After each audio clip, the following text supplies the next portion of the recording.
What's up, everybody? How you doing? It's your man, Coach Block. And I'm here again with a special pair. I ain't even gonna say special no more. We're gonna stop saying special because this is actually planned. So this is an exclusive parent panel that we created to be able to have conversations about what's going on and what we see and how things are transpiring out here inside of this crazy athletic world. Not just football, but just all over. For those who hold on, my Instagram is not live. There was a lot of people watching Instagram. Okay, now Instagram is live. For those who were saying, like, Coach, you said you were having a camp. What happened? Okay, let me jump into that. One of the things that we're going to talk about today is this culture that we have of coaches versus trainers, people taking sides. I don't want to send my kids here because this coach is here or that coach is here, and it's a mess. And I think I'm not going to do it today, but I am going to do it tomorrow. The way I'm going to do it is it's going to be called I Choose War. And I want everybody to be very uncomfortable with everything that I'm saying because somebody has to say it. When we talk about, trainers, when we talk about opportunities, when we talk about coaches, when we talk about people who are and who aren't doing certain things, all that plays a significant part in exposure for these students, and it strips them from opportunities because we as adults cannot figure out how to play together inside of the sandbox, and it's pretty damn sad. So I revamped and came up with another idea on how we're going to do this, and also forcing some people to work together because I'm really, really tired of people not working together. So that's my monologue. And like I said, I don't want to choose war right now. For the parent panel, I get to be the nice guy and every now and again play devil's advocate. So let's talk about what we're doing tonight. Tonight, we're going to have our 4 downs. We're going to talk about a few different topics such as NIL. We're going to educate more so than talk about specifics. So I personally never like to talk inside of people's pockets because I don't like anybody to talk inside of my pockets. So we're going to give you general information and probably some things that you did not know about NIL. And if you do know some things about NIL, please join the conversation. We're also going to tap into the 5v5. We have a special guest that will be with us in a moment who's going to talk about this new culture, man. And I love it. I'm not going to even hold back. I love it because I'm so tired of 7-on-7 getting all the attention that now we have something for the big guys that they can be seen. Then we're going to talk about a little bit this trainer versus coaches mentality and how that is hurting, how that hurts us in general. We'll just leave that there and we'll let the conversation and spread out. And then the biggest one that we want to talk about that we're finding out more and more, even as the panel that we start to reach out to coaches. And then even myself, as I'm reaching out to coaches and players, is how do we get exposure to smaller markets for the players who cannot transfer? So we're not going to talk about the transfer culture. I think we're going to beat a dead horse. You got people who are on the left, people on the right, and then people who are in the middle like me who understand both sides of it. But for those who cannot leave, what do we need to do as a collective, as a community, to assure that even if somebody can't get to another school that has the light shine on them, that we still make sure those student athletes who aspire to have the dream of playing on the next level can do so. So those are our 4 areas that we are going to hit. And if you've seen the graphic and you got an opportunity to see the graphic, you probably seen these 3 men with me. First up, I have Coach Zig. Hold on, let's add him to the stage. Then I have Coach Bryant, and then I have Coach Deloach. Coach Deloach, he cannot have his camera on at this current time, so please don't be like, cut your camera on, his camera's off. Don't do that. I'm telling you now, he cannot have his camera on at this current time. So I want to thank you, gentlemen, for doing it again. I think we had some success, and if we want to continue to do this, I think the biggest thing is consistency, so we decided to do it again. For those who have not seen the previous episode, you can go to First and Goal 365 on YouTube or Coach Block on YouTube and check out the conversation from last week. We had over 1,000 views on last week's conversation because transferring is hot. So this week, gentlemen, I want to welcome everybody. Say hello. How you feeling? How you doing?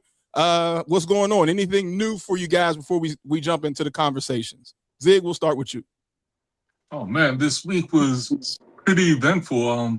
Got a chance to go down to the Dexter Lawrence Big Man Challenge, which was really fun. Had a chance to talk with some of the young players, up and coming players, which was always very interesting, just to see what they're going through and how their whole process is panning out for them.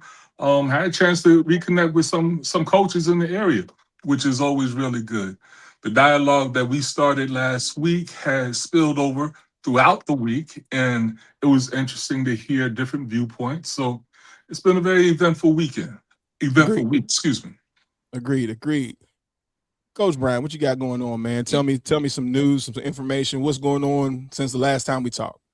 Yeah, same thing. Piggybacking on what Coach Zig said, that we had a lot of people contacting me saying that it was good information that they got in reference to the transfer portal for high school, if that's what we want to call it. And then the second thing is looking at some of these kids that's picking up traction, the kids from Wake Forest, the DN kid, the running back kid. Like, these kids are picking up big traction with these Power 4 schools, which is great. And if anybody knows me, I'm an advocate for all the kids, the way I want to see all these kids win, no matter what program that they're in. So I love that those guys over there are picking up traction with their recruitment. Great. Mr. Deloach, what you got going on, man? Tell me what's the haps on the crap since the last time we talked, man? How you feeling? Well, to piggyback after these two young football scholars ahead of me both said, that everyone was just calling me and inboxing me, talking like, wow, we really appreciate it because I didn't know this and I didn't know that. So for me, I try to be as transparent and as open of a book as I can with my experiences, just to let you know that there is no one way. And I think that's what one of the parents told me, said, I was thinking all those things. And I was like, yeah, we all were kind of right. We just gave you a different viewpoint. So to have someone that has been through it and still going through it, to reach back and give and educate these parents and other families or whomever, coaches, on what's going on, because it's moving rapidly. And just like you said earlier, the NCAA is instituting new rules and bylaws as we speak. So I'm just looking forward to helping as many people as I can. Great. So look, we're going to jump into a couple things. First things first is going to be our guest today that we have when we're talking about the 5v5. So if you see the 5v5, we got somebody that I love that's just leading the charge on this, man. And he got great energy. The kids are working. He's taken it from a pebble and now he's turned it into a rock, where this is a consistent staple. Before we jump into him, here's something that I would love for you all to do. If I could take a picture of my desk right here, you're going to see there's mixers, there's cameras, there's microphones to make sure the sound sounds good. I'm about to put this ticker up so that you can call in and make sure that, if you want to be a part, you can call in. Just call that number right there and we can get you in so that people can hear you. All this stuff here costs money. And I ain't asking nobody for no bread. Here's what I'm asking for. I'm asking for a like, a share, a follow, any of that stuff, and a comment. The one thing that I think we have to get out of is commenting in secrecy. So many people have come to me and talked to me about what we're doing, and it's great, and I like it, and I want to say something, and then you're scared to say it, or you choose to say it because there's some political line, which is the bullshit that I'm talking about. There's some political line you don't want to cross, but I'm telling you, if you have that question, I can guarantee there's another parent that has that question, or if you have that answer, there's a parent waiting to hear you say exactly that point, whether you're on the left, whether you're right, whether you're in the middle. Over 1,000 people watched this podcast last week. So you can't tell me that there aren't people who have questions. Stop being afraid and stop trying to, don't do that. The biggest issue that we have when it comes down to exposure on this side is we allow the politics to control the narratives for our children. If you want to change transfer culture, start opening your mouth and expose these things for these kids so that kids that are in other places with parents who have questions can get them answered so that they can do the things that they want to do. Transfer culture exists because people keep their mouth shut. So now let's go to the next segment. The segment that I want to go to now is the 5v5, and we have two great coaches who are like I said, leading the charge on this. You got Coach Keys, Coach Adrian. I'm gonna bring those gentlemen in right now. 1 second. I got Coach Keys in, and then Coach Adrian. How you doing, man? How you doing? I'm good. How you doing today? I'm doing great. So I'm just going to jump right in, and I'm going to give you the main screen, the big screen, because this is your moment. You're that guy. The first thing I want you to do for parents who are not privy, maybe they're hiding behind a rock, or let's say there's a mom that might be sending her son to the 5v5 and has absolutely no idea what he's doing. Tell us a little bit about what 5v5 is. Tell us about Trenches Elite and how you're helping these big men get on the map. Uh-oh. Mute monster. Can't hear you. There you go. Wait, can you hear him now? Ain't got no sound, Keys. Hold on 1 second. Keys, I ain't got no sound for you. Let me make sure Adrian's good. Let me see. Adrian, you good? You got sound? Yeah, I'm good. Can you hear me? I can hear Adrian. I can't hear Keys. Can you hear? So Keys, that's you. Go ahead, say something now. Oh, he froze up. Let me slide Adrian in for him then. Hold on. You good? Keys, say something to me. No, he's not good. So we'll switch. Adrian, you good? I think I can hear you, I'm Adrian. good. Okay, I can hear Adrian. Yes. Keys, work on it a little bit for me, and then we'll switch you back in. Go ahead, Adrian. Tell us a little bit about it. Tell us about the culture, because y'all two working hand in hand, man. So tell us a little bit about the culture and how this works. Well, I'm really behind scenes, man. This is a vision that Coach Keys has. He's been talking about it for years. To see what it's turning into is something special.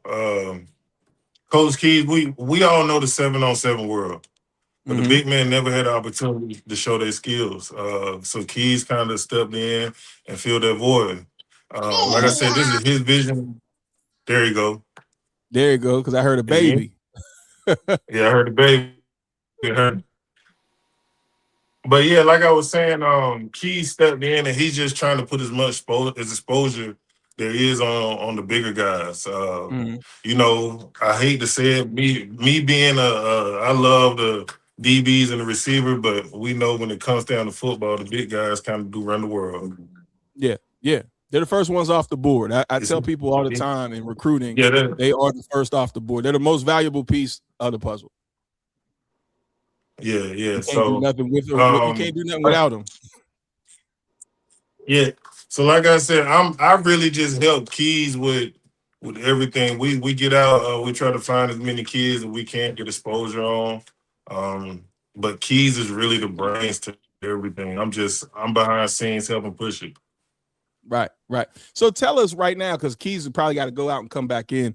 Tell us what the big men need to have their mind wrapped around coming into like a competition. Like, so even before we talk about Trenches Elite and specifically what like Keys does as far as installing the fundamental pieces, talk to us about just the mindset of the 5v5 versus, you know, just like one-on-ones or just going to a camp and doing one-on-ones. What's the difference between the two as far as just the vibe?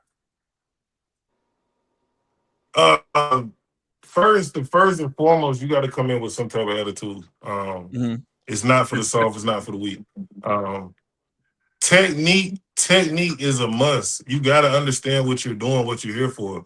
Everybody, we can all go do drills all day and, you know, look good in our own special way. But when it's heads up, you versus me, we're on a clock and we got to get it done. That's really what it is. It's bringing a lot of fire. Like the exposure that's coming with the air, with everything is great, but it's bringing so much discipline, technique. Like it's hard to explain. It's hard to explain the 5v5. You got to just show up. I was one of those ones who didn't get it at first until we showed up. Okay. Coach Adrian, let me piggyback. Let me interject here because I didn't know anything about 5v5. I went down and watched Keys train a couple of times, and it's like, okay, we just pushing each other. The more I got into it, Yeah. I'm learning the subtle techniques, the adjustments that these kids are having to make. But more importantly, when they're going up against each other, Coach Block is literally, they just don't have gloves on because they are literally fighting. Yeah. And while it appears to be very violent, it's also very controlled. When you're in a 5v5 Yeah. competition, after these kids have fought for 3 seconds, they are like, it is nothing lingering, no bad ill feelings. They're rushing back to the line so they can get ready for the next rep. Coach Keys made a statement, make every rep a work of art. I've seen young men whose eyes were like deers in a headlight, but then when that light turns on and they are starting to enjoy the work they're putting in, man, it is a work of art. You are watching the kids actually grow up, mature, and accept accountability. And I think to the everybody on the panel, and me just being the hostess to ask the questions and put the questions together. Why did we feel like there was a need for a 5v5? Let me get Keys in. Here you go. Here, Keys, you there? Yeah. Now. There we go. Got you. Okay, good. I love it. Good. Adrian, I love the way you warmed the crowd up. Like, I got you, my boy. So Keys, tell us first. Tell us a little bit. The question that I had was, tell us the importance of 5v5. Like, why was there a need for this in your eyesight? The 7-on-7 is the flashy thing, but right now I feel like the 5v5, it hasn't specifically taken over, but it damn sure is neck and neck. So what is the allure to it? Who said we needed this? I did.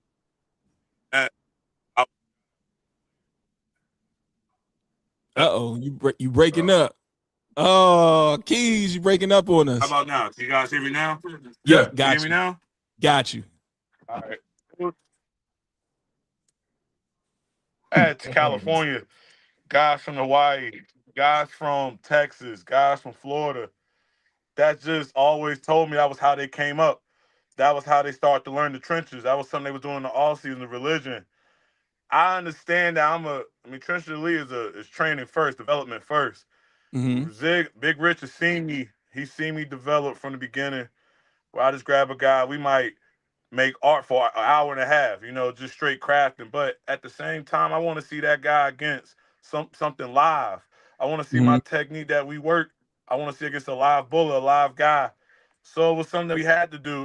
The first team that we had was gritty. You had guys like Gavin Marks, you had guys like Logan Pooley, Asa Maggette, a young Jaden Brody, guys like Kenny Figueroa, some guys from out of state. It was something that was needed, man. I think we knew Trench Elite, the brand, was a great product that can help develop offensive line, defensive linemen. I had to push the bar, and how we pushed the bar was just showing our guys that we can compete on the national stage. Fast forward, it's iron sharpening iron. It's controlled chaos.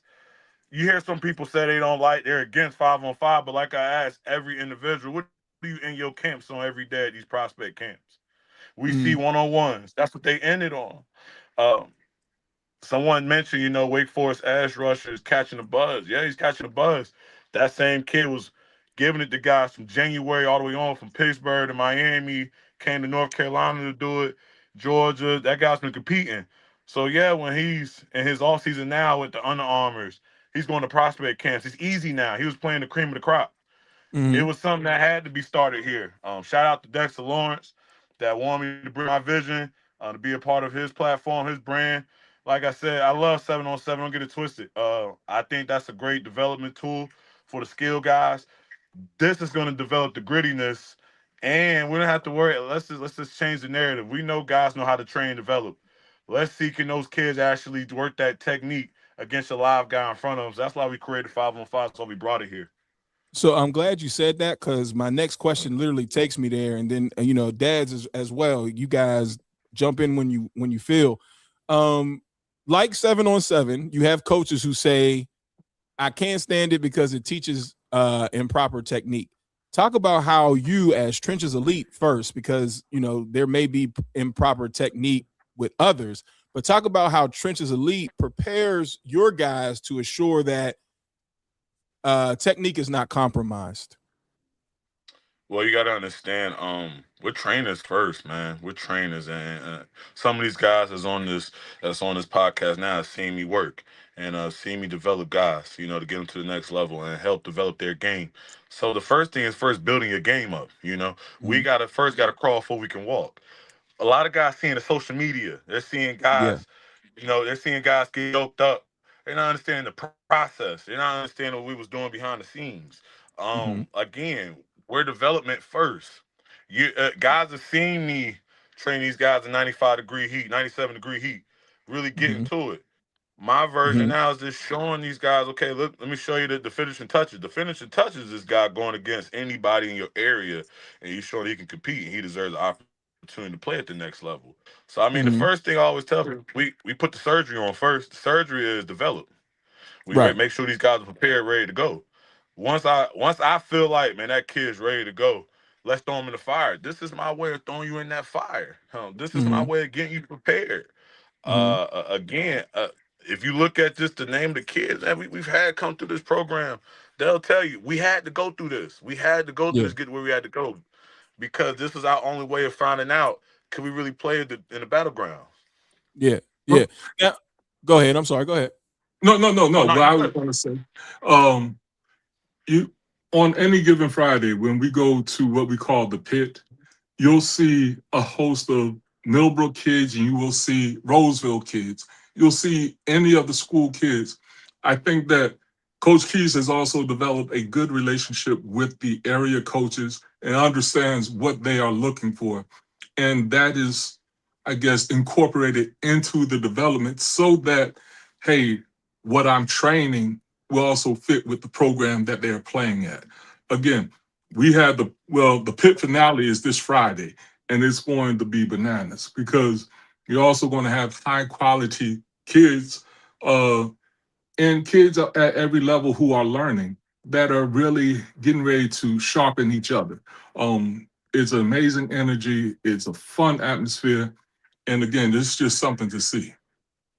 Yeah, And the I want pit. to add to it real quick because one thing that is I'm noticing, especially coming from Pittsburgh, and I seen you traveling, and Aaron Donald was having his his session, and then now you have Dexter Lawrence having his session. What does it mean to see the NFL guys gravitating to this and creating this exposure? What does it mean to you when you know, like I said, you picked this up as a pebble before we seen the big names in it? So what does that now mean to you to see it go to this level?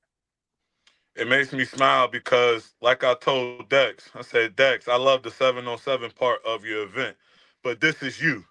This is Mm-hmm. what made you, and same thing with Aaron Donald. They invited us to come out to Pittsburgh, compete in their tournament, and we made a big splash. It lets guys know your Hall of Famers, your future Hall of Famers are touching this platform. Why? Mm-hmm. Because they understand that this is the way of getting guys prepared in the off season. They understand this is controlled chaos. We're not just running through guys and to get to the bag. It's a Mm-hmm. technique. It's a certain type of craft you got to work. Mm-hmm. So all you're gonna see a lot of NFL linemen that gravitate to this platform. Why? Because they understand. I wish I number one, you might hear an NFL guy say, "I wish I had this when I was a kid." That's the Yes. first thing you always hear.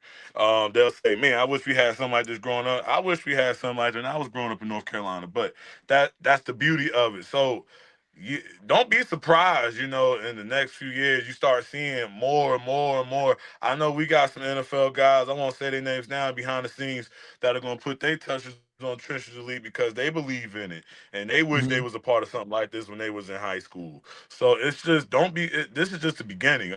It was dope to see Aaron Donald really bless it. I tell people that he Mm-hmm. blessed it because you can't say that it's a wasted platform now. You're one of the Right. greatest D linemen of all time just stamped it. And not only did he stamp it, he has his own team as well. So Mm-hmm. it's that's the beauty of it.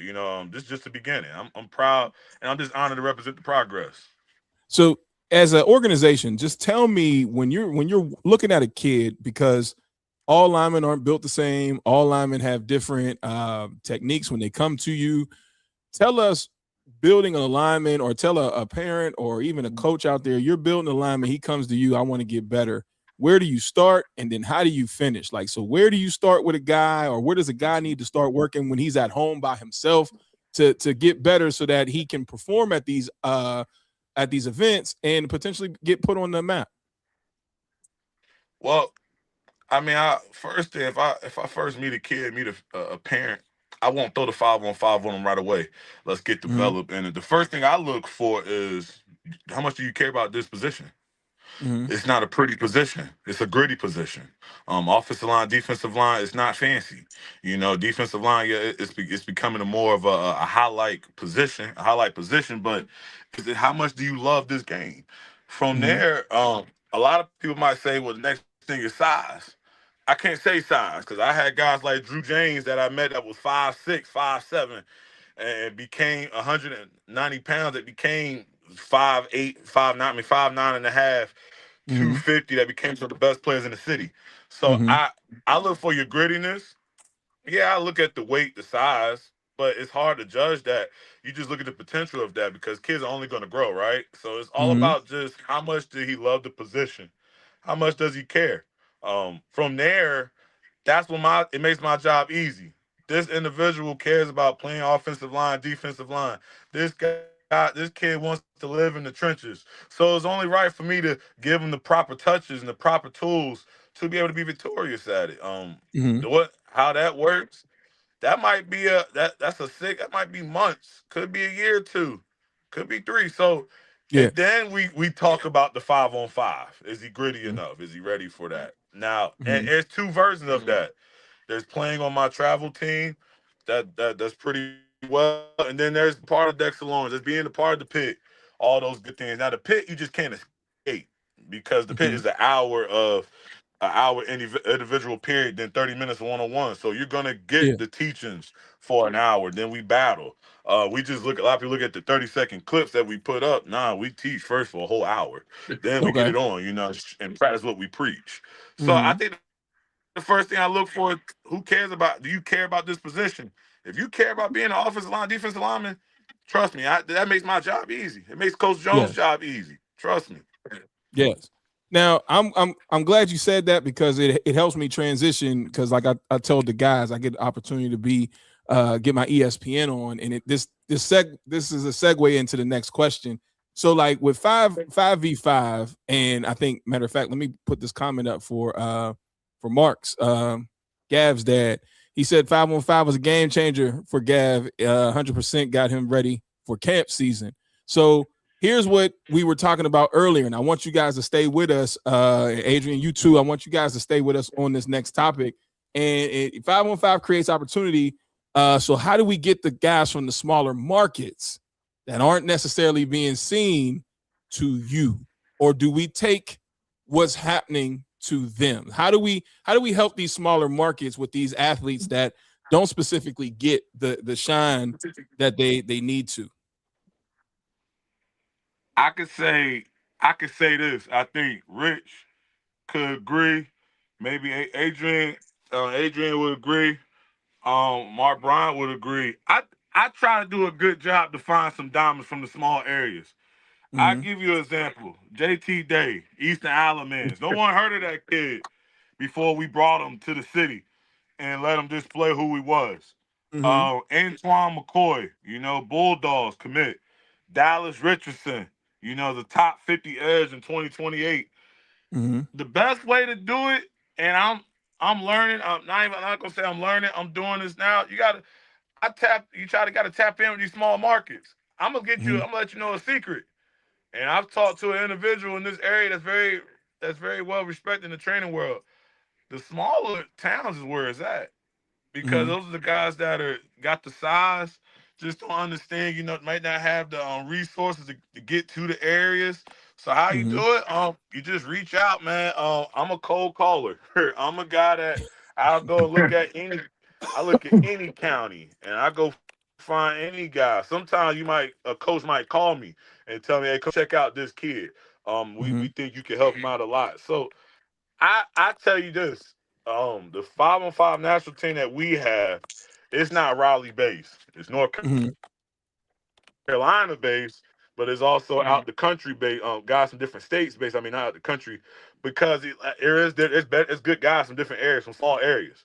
Yeah. Alamance Yeah. County. No one thought it was a dog there. Well, I saw JT Day in December, Mm-hmm. and now he's an SEC recruit. I've Mm-hmm. seen Antoine McCoy from Robeson County before he blew up. Now he's an SEC recruit. So I just say, I tell people, do your research. I know I do my best, and if it's some counties that I missed out, put in the comments the counties I need to tap into, because I'm a guy that I know the mark. I understand the mark. I understand that your next big thing might be in a town that just doesn't have the resources. And so now, and dads, like I said, y'all jump in, because I'm on my. I did my homework, so I sat down and had my questions lined up and everything. But my next question is, like, how do you assist athletes that may have unrealistic expectations? So a guy comes to you, and in his mind, he already locked in of who he is, and you're like, yeah, you ain't there yet. We got to get you there, or this may not be where you're at right now. You eventually get there, but you're not there right now. So how do you manage unrealistic expectations? Well, the beauty of 5-on-5, the film's gonna tell it all. Mm-hmm. You get dismantled the whole event. Your film doesn't lie. It's the eye in the sky.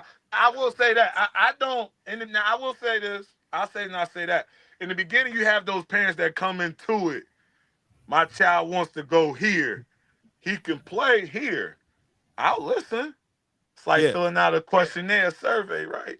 But what happens is, when you get into that tournament and that child might get baptized, I don't have to say anything. We both saw it. So if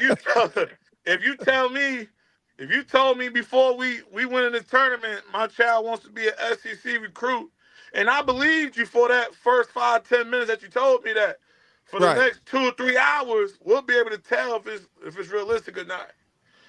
I've had some parents that tell me my child's P4 at the end of the circuit. That child is D3 now. Maybe we can get my child a place to play at. Now they got a different mindset. It's not, oh, he's SEC. Maybe we can just find a home for him to play at. And and I tell parents, that's fine. I didn't have to tell you that, though. You saw that in the 5-on-5. You saw that in the event, because that guy across from him had those P4 offers. And he had everything that your son said he wanted. All he had to do was just battle to take it. So in saying that, at the end of all these events, I never have a parent come up to me and say, my child deserves this and that. I think me and that parent could sit down together and pull that tape up, have some nice popcorn, a beverage, and be able to have a Coca-Cola, and be able to say, did my son do enough to be on that level, or is he at a lower level? Here's the beauty of it too, though. It changes.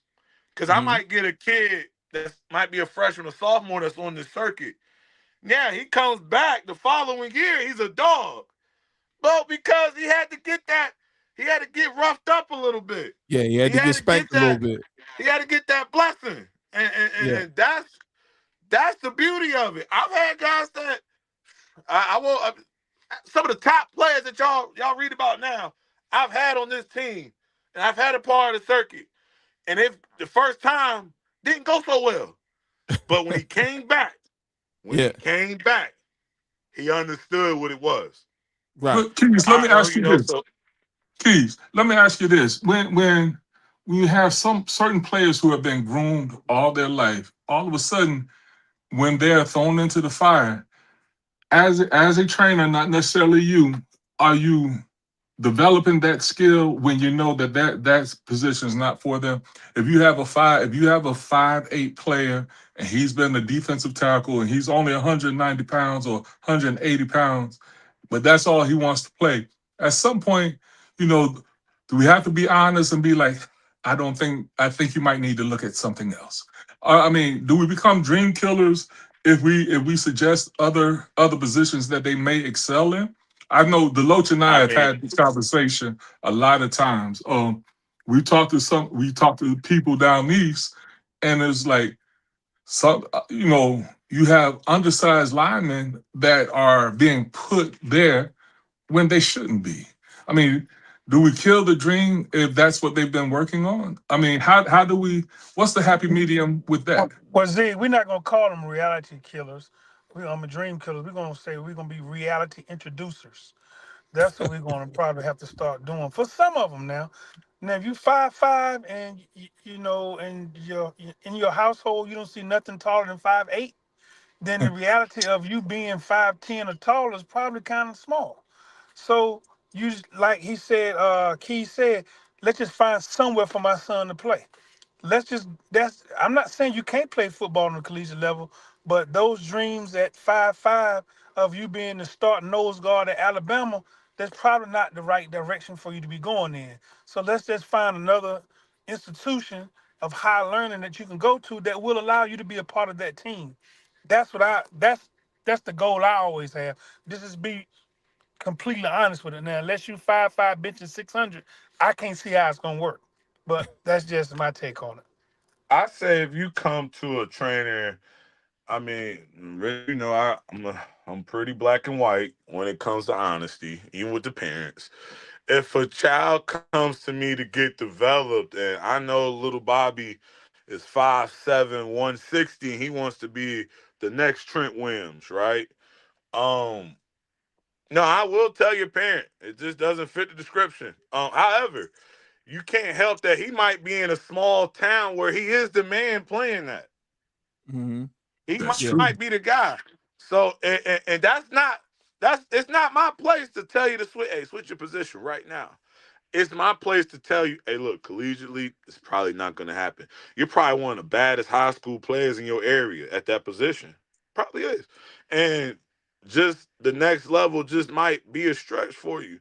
I've had guys that I've told, you're gonna being around me, you might not go to college and play this because you're undersized. But I'm gonna make sure you have one of the best high school careers that you can imagine. What I Yeah. mean by that is that when you walk away from playing your 4 years, you can say, "Man, I was prepared. I did everything I could to get play at a good level and a good level to help get some wins for my program." If you're an all conference kid, I've had these kids that I'm mentioning. There was all conference. They knew for a fact that was the last award they was going to ever receive for football ever again, and that Yeah. was fine. We both came to men's with that, and we both understood that. Doesn't mean that kid didn't enjoy the game. He just understood he wasn't big enough to go to Miami, Right. or he Right. couldn't play at Shaw. He Right. couldn't play at Methodist. It's fine. But I do tell guys this. I mean, that's why you got all these divisions where you got these D3s and NAIA. If you are a 5'9", 5'8" aspiring kid, and you're a freshman, you're 185 or eighth grader, you 185. I'm not gonna tell you no. The reason why, because I've seen stories. I've had kids around us that started off 180 and then now 275. Right. So it's tough. All I could do is give you the real eval and the Mm-hmm. truth. It's not my job to switch your position. I'm gonna just be honest with you about where this position will get you. So Now, if you you're a said a guy couple that's things, Keys, that I want to tap into. One is it looks like you work with kids, right? Like as far as realistic expectations, development, making sure they understand. Now, here's the question I have. When you have trainers that are now a part of the kids process, how are the trainers obligated to work along with what's going on at the school? So like you're giving information that sounds like it goes par with the coaches that this is what they may be hearing to fit inside the system at their school. But are the trainers obligated to be able to still train but yet keep it aligned with what's going on at a school? I mean, with me, I'm not gonna teach you nothing that you can't take to your program. Mm-hmm. Like we've had kids. I teach a certain step. He might tell me, and my coach likes us to do it this way. Okay, we're gonna do it this way, the best of your ability. Mm-hmm. Just so I don't break what your coach has already created for you. Now, if it's a bad habit or something that I just know is a bad technique to use. Yeah, of course, Mhm. I'm gonna explain to them. I wouldn't use that if your coach asks. This is why A, B, and C. Mhm. Um, the thing about it, I could be if these Breaking. high school coaches stay tapped in with the trainers. This is what I mean by that. It doesn't hurt to keep a report. I've had high schools that I've worked with where I've had a weekly report with the head coach. How's this Mhm. kid doing? How's this kid doing? Tell me about this kid. Has this kid been coming around? Mhm. Because they understand they can't do it all off season. Right. One individual, one of my mentors told me this. He said it best. When will these high school coaches realize that these trainers are 75, 80% of the reason why your child is athletic and can Mhm. play? Mhm. Um, at first I didn't understand it, but I understand like, well, yeah, they only get a certain amount of time with these kids. I'm with Mhm. this kid all off season. So it's a give and take. If I was a high school coach, I would want to be aligned with their trainers to see what they're doing, to see what they're working. If you're smart, if you're smart, high school, I would tell the trainer, hey, this is what I'm working, A, B, and C. Can you help get them ready for that? Yeah. Because all you're doing, it's no different than these colleges that have offensive line and offensive and O line analysts, O line assist, Mhm. O line GAs. You need Mhm. somebody to get them prepared. O line developer. Mhm. You need somebody to get them prepared, and I think it doesn't hurt. Being around having a relationship with the guy's trainer, with the kid's trainer. In your expertise, when would you say to a parent that it is disruptive or counterproductive? Like, what are some things when you're working with a trainer where you could say, nah, I ain't going too far? You know what I mean? Where, like you said, there should be some communication there, should be some talk there, but when do you see it where there may be a situation where it might be disruptive for that student when they're integrated back into their team? You don't step. You don't step over the lines of telling their high school coach what they're doing is wrong. You know that it's wrong. I mean, Mhm. hey, he probably knows it's wrong, or he probably doesn't know it is wrong. You know, I'm more on I just develop, man. I know what a lot of these coaches look for. It's Mhm. good to have a report to understand what type of scheme that these coaches run. What's their core values of how they look at offensive line play, defensive line play, and then Mhm. from there you just make it happen. It's like we're working together. I think it becomes a headache when if the trainer and the coach is not on the same page. Yeah. I mean, Agreed. it could become a headache, but the trainer can't overstep. All you did was just prepare him. You can't Mhm. tell that coach how to run his scheme. You can't tell him how to do his technique. I mean, even if it's terrible. Yeah. You can't tell them how to do it. You gotta just sit back and let it go. Because at the end, they're not his coach. You were just his developer. So and you've seen it where you might have some trainers that might feel like, man, I don't like the way that school does A, B, and C. Well, I mean, it's not your place. Your Mhm. place is to get that child prepared, get him ready. And once you got him prepared, now you gotta let him go and let him go back to his program and display everything that you taught him. That's Hey, it. I don't real ever quick want to. shout out to Gav's dad, Mr. Marks. He commented, unfortunately, most high school O-line coaches teach bad technique all the time, karate hands. And we got So a special guest that we got to announce because he's watching, a friend of everybody on the show, Mr. Rackley, Rainier Rackley. Development is key. Shout out to Rack and congratulations too publicly. Congratulations on what you're doing. Development is key. And that I love what you're saying. Like, you and I have yet to be able to really sit down and truly, truly chop it up. I've seen you work. I've watched your work from afar. And, I was introduced to you by Tacoby.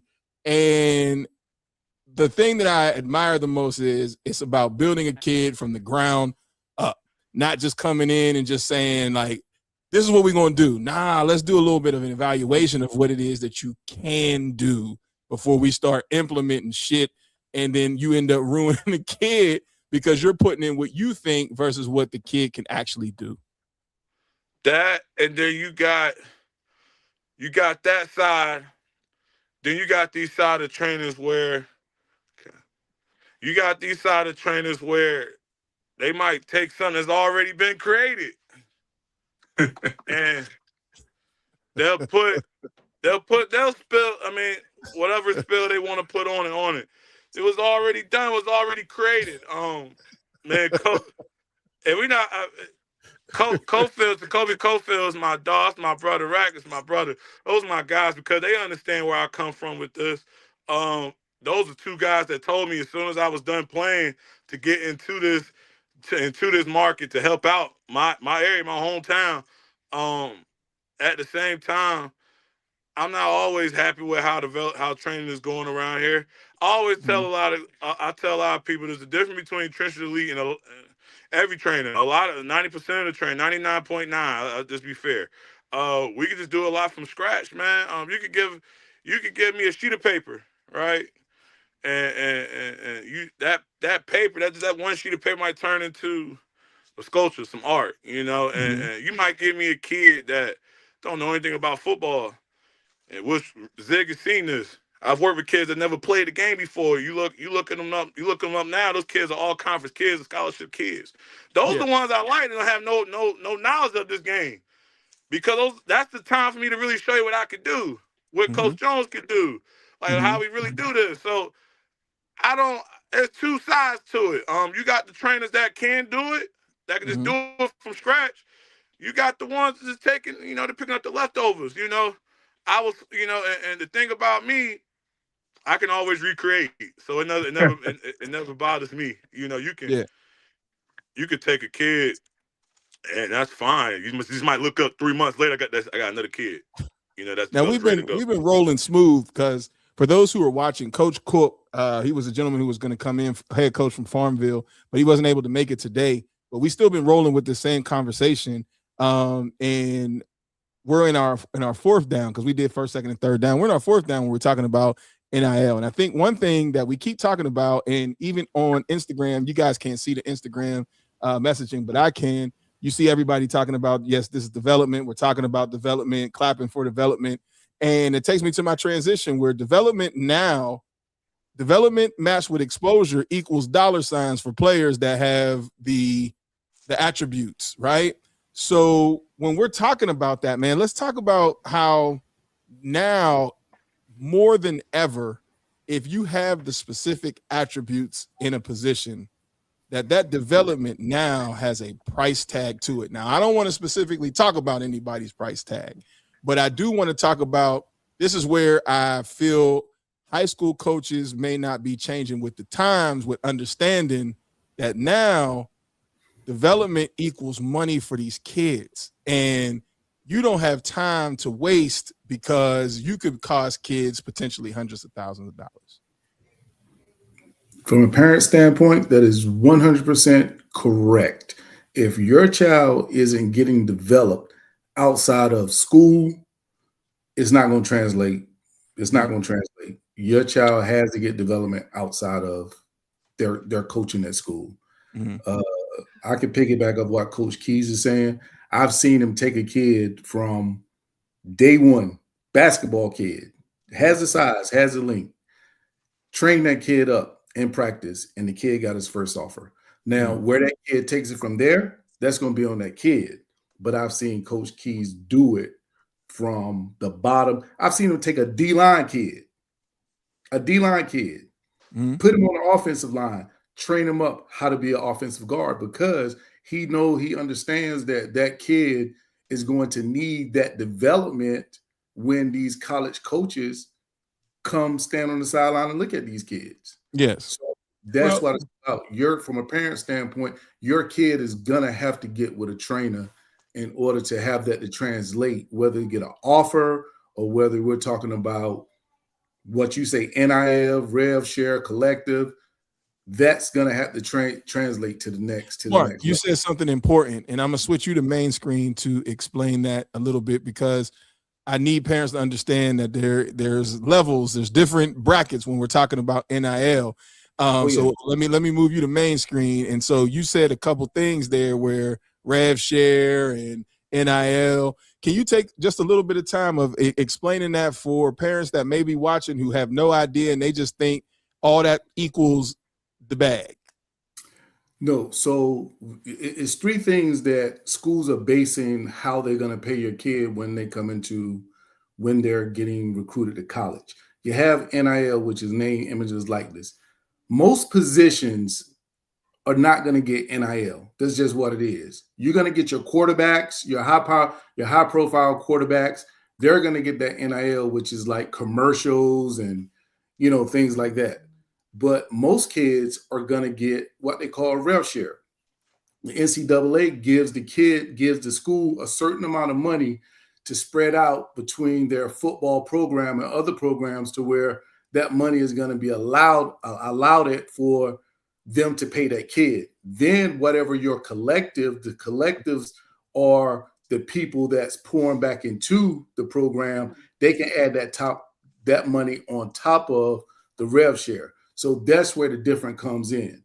But say like my son, and I can speak for my son probably won't get an NIL deal unless he goes to Kentucky and ball out, because his position is not a marketable position to where, somebody's going to say, hey, let me go give you this Sprite commercial. Mm-hmm. Whereas you got the number one quarterback in the country, he's going to get that Sprite commercial because he's a quarterback and it's a more flashy position.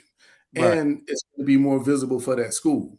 Mm-hmm. But, my son being a safety, unless, he comes into that school after his first year and he got 7 interceptions, 50 tackles as a freshman, he's just going to get that rev share and he's going to get that collective. So that's the breakdown, and that's how that goes. I'm glad you said that because this weekend, Friday, Laith Marjan, my kicker, who now is in the NFL, he came to my house and he and I got a chance to chop it up. And I said, man, tell me, because he's lived it. He was in the NIL and transferred to Kansas and, got it. Like, tell me what's going on with the money. He's like, Coach, I'm going to be honest with you. There are some guys getting this bread right up, straight up and down. He was like, but I'm telling you also that it's based on your productivity. He's like, I've seen guys get told to go in the transfer portal so that they can free up money to give it to other people that they want to pull out of the transfer portal. He's like, it's a vicious game that if you don't produce, he said, this sounds good. He said, I watched freshmen come in and they thought they were getting things for the long haul, didn't produce. Next year, they back in the transfer portal with no bread, no money. And the one thing he was like, he'll be on the podcast when he comes back in July. He said after July 14th, he'll come on and talk. But one thing that he said that he would love to keep parents aware of and players is your NIL is attached, all that collective is attached to the school.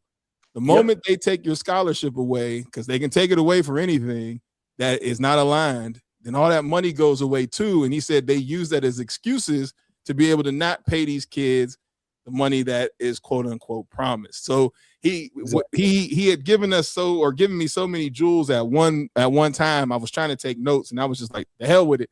Get on the podcast and we'll talk about this at a time so that these players and these high school students can understand, so that, the main thing is the main thing. You still got to get in with academics. You got to get into school and then you got to perform. So if y'all want to talk to that, matter of fact, I can let Deloach talk about that, because Deloach, you talked to us about, your son and knowing that he had to perform for his NIL and his money to be different and get more and all that. Like, it's an understanding of performance. So if you would like to speak to that point, that would be great. Yes. So coming out of high school injured, he knew he had to come in and work his way up. So once you get it, you have to compete. You have to be willing to compete. And he's always been that type of grind out type of player that he can always give it everything he has to show that he belongs. But, for a lot of kids that come in at 3-star, 4-star, 5-star to come in and say, well, I'm this and I'm in the school, and they come in with this thinking they're going to get this type of money. At the end of the day, by the end of the season, all the money they thought they was going to get, they never got, because they got, told it's time for you to hit the road. And the thing is, people think that they can just come in high school and get these accolades and think they're going to get this bunch of money. They unfortunately don't have that quote unquote dog in them. They stop working. They stop being hungry and wanting to compete And if you lose that mentality, it's just like job. If you're not performing at work, you're not going to get the money. And there's a lot of money on the table for a lot of kids. And I want all the kids to get what they're going to get. But just like Mark was saying, it's several different layers to it. They think when they see this big amount of money that the kids are getting, it's only a handful of kids on each team that's going to get that top dollar like that for nothing. Everybody else had to work for what they get. And Right. if you don't want to work, then you're not going to get it. So you better develop that type of work ethic early. Being at facility at 6 a.m. That doesn't mean waking up at 6. That means dressed and ready to go at 6. And is you have to be consistent, because if you're late, they can ding you. I think They'll was it ding you. Dion was talking about how he had it in Colorado, had it all broke down about how you lose money. You miss a meeting, this amount of money. You do this, you miss this amount of money. So all the kids just need to really work. And just to get back to keys, I really wasn't a fan early on of the 5v5. And Jacoby, my homeboy, he was telling me about it. I was like, all right, whatever, Jacoby. So one day Zig took me out to watch Keys train a kid. And I was like, oh shoot, there's a method to the madness a little bit. So after watching it over time, it's kind of growing on to me, and I can see the need because of after watching him work with the kid on the technique and watching other trainers work with technique. It's something about when you put it all together. And when you Mhm. put, you put the ice on the cake, you put the eggs in it, you add the flour and the sugar, nutmeg, whatever it is but that finished product is something beautiful to see, I must say. So congrats to you, man. It's really growing on me. So I'm looking forward to coming to the pit one day. Yeah. Now, we got a comment from Rack, which is huge because once again, when we talk about resources, and Rack getting in was like all of us getting in, because that he's not going to gatekeep information. He'll share it with us so that we know what the hell is going on. And he said with that 5-5 rule, they got to make smart decisions when picking schools, because it's not 4 years decision, it's a 40-year decision. And that's what we're going to actually close on, is talking about we're going to close on talking about this 5 for 5. And the first thing I want parents to understand, especially high school parents, if you're thinking about reclassifying your kid, understand what the rule is. This 5 for 5 rule means once you graduate, your clock starts. Or if your son turns 19, the clock starts. So let's say, we get to that senior year and that birthday situation, like maybe in the spring of his senior year, he turns 19, the clock is starting. So we have to be careful with reclassifying. Then we also have to be careful with understanding if people are talking about quote unquote red shirts, because technically that doesn't exist anymore, because now the moment that you enter a 4-year college, clock starts. And so you don't want to get caught in a situation where, and here's another thing, medical doesn't, you got to hope you can get the waiver for medical, but medical does not stop the clock either for you. So we got to make sure we're taking care of our bodies. So if you want to, and I'm usually good with this, I don't have the link, you can go to the ncaa.org and you can look at exactly what all this information is, because it is imperative for seniors to understand when that clock starts and what school you're deciding to go to, because as you sit, so that clock ticks. So you got to understand that. And I think for, especially for Deloach and for Zig, how important it is for your sons to actually be active on the field as freshmen, so that now they know going into their sophomore year, they have the opportunity to play and they're not wasting any time. Zig, I'll start with you with that, because, you and I talked about it to nauseum. The goal is to get on the bus. And then once you get on that bus, we need you on that special teams. We need you moving, because you have to work your way up. If you can get on special teams, then the next step is getting on the field. If you can do that as a freshman, you got a leg up. So if you can speak to that a little bit, because we watched Ryan do it. Let me tell you something. When you get to that next level, it is all work, and there's no end to the work. Whether it's meetings, just being on the field, just being prepared, having your body ready. Poor Ryan, when he left the house, it's like, we didn't have time to talk to him. I mean, we had to get our questions in real quick because he was tired. He's had a busy day. With that being said, the clock is ticking. Preparation is the key.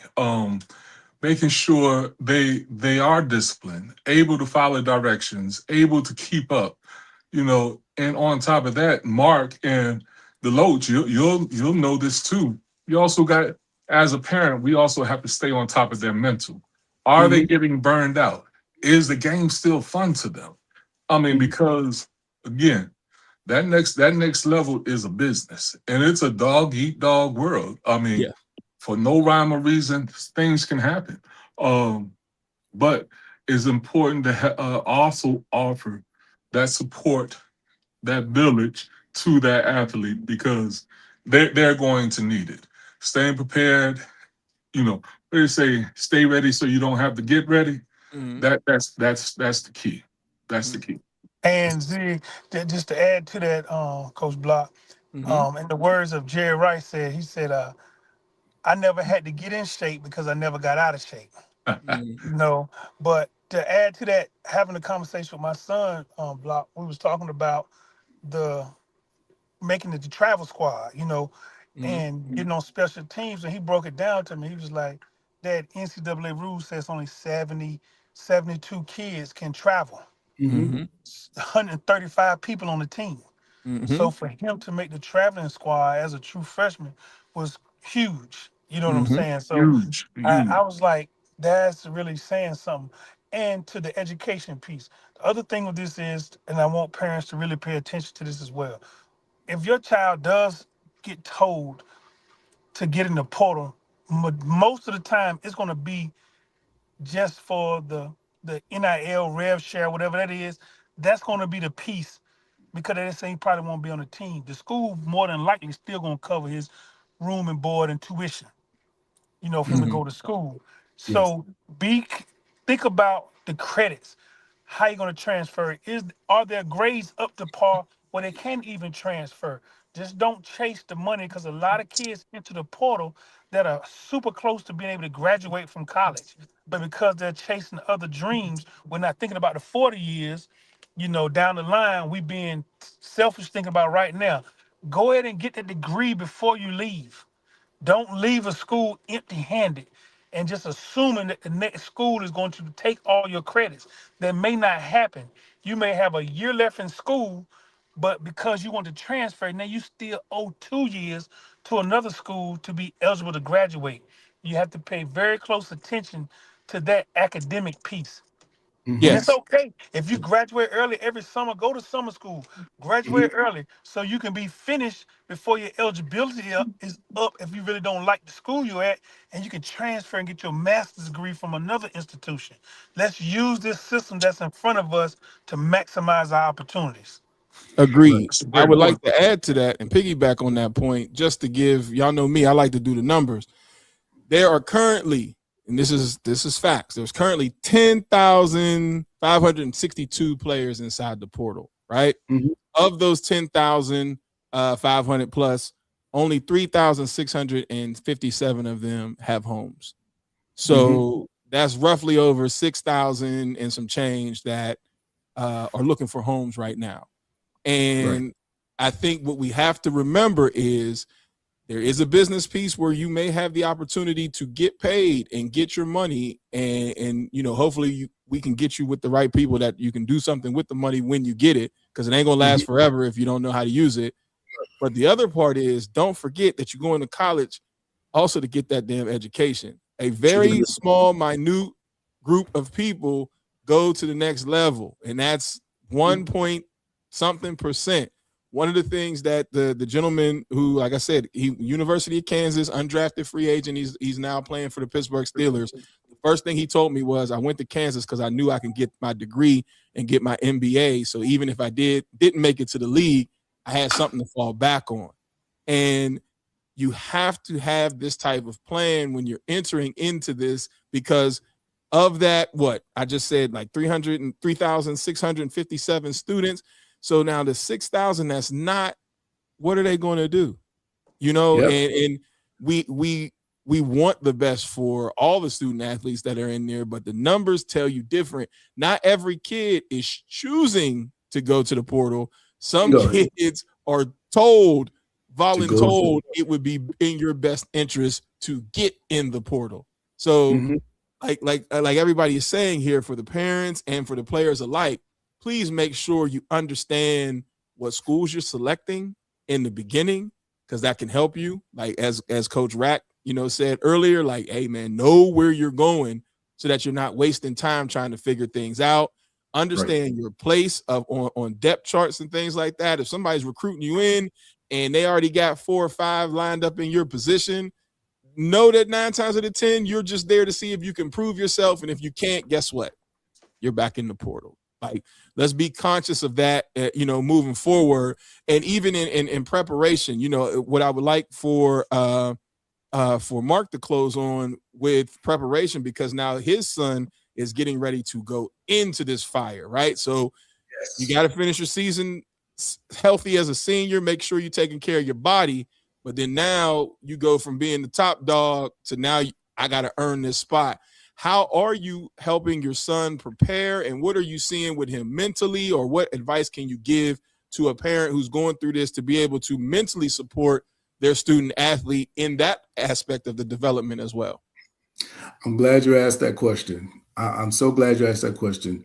I just had this conversation with Coach Rack today. I say, hey man, you got to get on. You got to get on my son. And he'll tell you, he's on the phone, right? Because what I'm trying to explain to him is none of these stars at this point, right? You're going to college, they don't matter. At this point in high school, you're going into your senior year, these stars don't matter. When you get to college, you're starting at ground zero. So right now, we have to prepare for Kentucky. Your senior year is going to take care of itself if you're ready to enter college at Kentucky. Right. It doesn't matter how many high school games you win this year. We ain't worried about winning no state championship. I get online and I, jockey with these, these guys online back and forth or whatever. But at the end of the day, my goal and my vision is bigger because I understand that Marquise has to be developed and make sure that he's going to be successful when he goes to college. So the stars don't matter.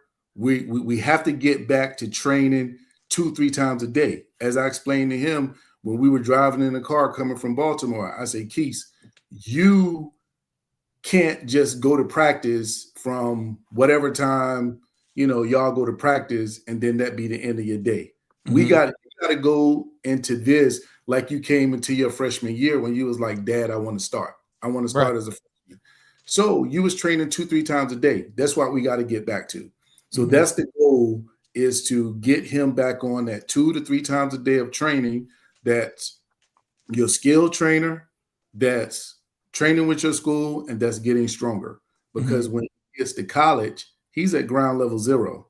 They got them guys in there. They're working for, number one, they're working to play, because a lot of those guys got the same aspirations that you have, is getting to the next level.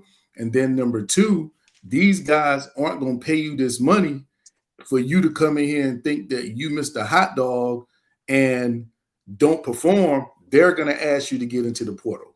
They're going to ask you to get into the portal. And that's not something that you want to do, because you've had success at an early age. And success at an early age is not going to equate to success at a longer age or a longer time if you're not prepared. Yes, sir. That's the conversation that him and I are currently having now.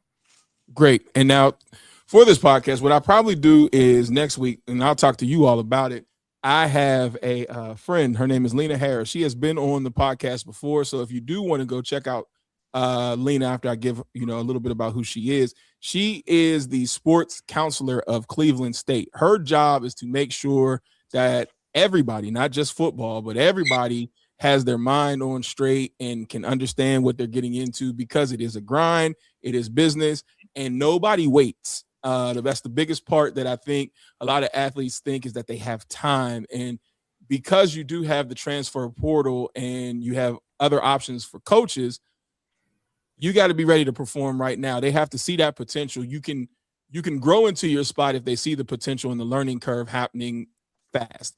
But if you're one of those ones that you think you're going to be a late bloomer and just sit on their dime, they're going to get you out of there quickly as possible.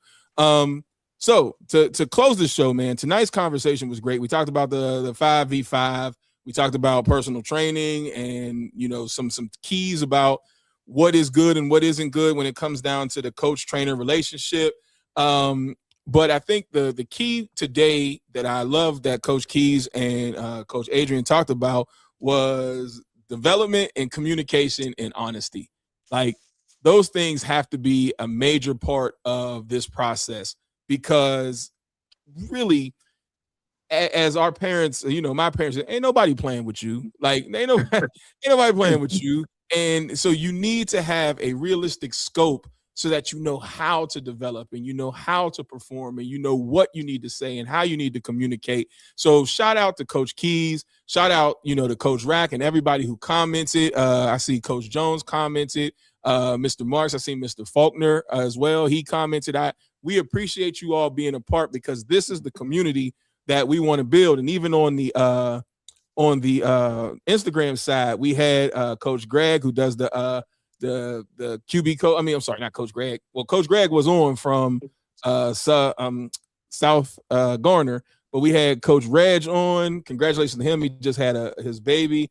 We had Money Down on. We had one of my players, Thomas Woodson, a former quarterback for Akron. I mean, there's people who are tuning in. Madi Williams played at Syracuse back in the day. He's an old head like me. And so we appreciate y'all being on and sharing y'all comments and y'all wisdom so people can see this is the community that First and Goal wants to build, and we're not going to stop. So our goal now is going to be able to pull in the people who can continue to add value every week. So hopefully what we'll do between the fellas that you see on now and myself is we'll come up with a calendar for July so everybody knows what's up. And if you too want to join the conversation, it's always scrolling at the bottom. Please don't hesitate. If you call in, we'll be able to hear you. You can ask your question, give your comment at any time. So you didn't do it this week, but that's okay. Next weekend is another week, God willing, if we're here. So any final words for you all before we get ready to get out of here? I'll start at the top and work down. We'll go with Zig first. Hey, real quick, Money Down. Devin Mason's going to have his media day, and he's invited over 100 of the local kids here in the area. He and I have talked. We would like to make it also for the youth, who will get a chance to actually see tomorrow's stars in their most natural element. Whether we play a game of kickball, water balloon fight, or anything, they'll get a chance to see some of these rising stars before they go away and start the football season. So again, stay tuned. We look forward to sharing that more information with that here in the future. Cool. Coach DeLoach, what you got? Close us out. Hey, man, I enjoyed it as always. I look forward to the next conversation we have. And please send some comments, questions. So a lot of things we're going to cover that we are thinking of. But if you give us a question, if we don't have the answer, maybe we can help research to get you what you need so that your child can benefit from all the opportunities that's available nowadays. Yes, sir. Yes, sir. And Mr. Mark, what you got? So with that 5 for 5 playing, make sure that you're looking into the school, because the recruitment landscape is about to change again. With the 5-on-5, that's about to change again. So you're going to see schools like Clemson bounce back. Duke's going to always be there because these are development schools. So now you're going to see these type of programs, they're going to take off. So, you know, when you're in that recruitment phase and you're looking at schools, look for the schools that's going to bring your kid in and develop them. And it's not going to be like a 1-year thing to where they're going to go to that school and then, you know, next year they're going to be going into the portal, getting the kid to play over him. So that's what I'll leave you guys with. Dope. And I'm going to close you out. As always, please do not compare, but always compete. No two people have the same pathway to the end goal, but make sure you keep working and keep your head down to the ground so that you can get it done. It's your man, Coach Block. Y'all have a good night, fellas. Y'all stay with me, but y'all have a good night. Peace. Peace.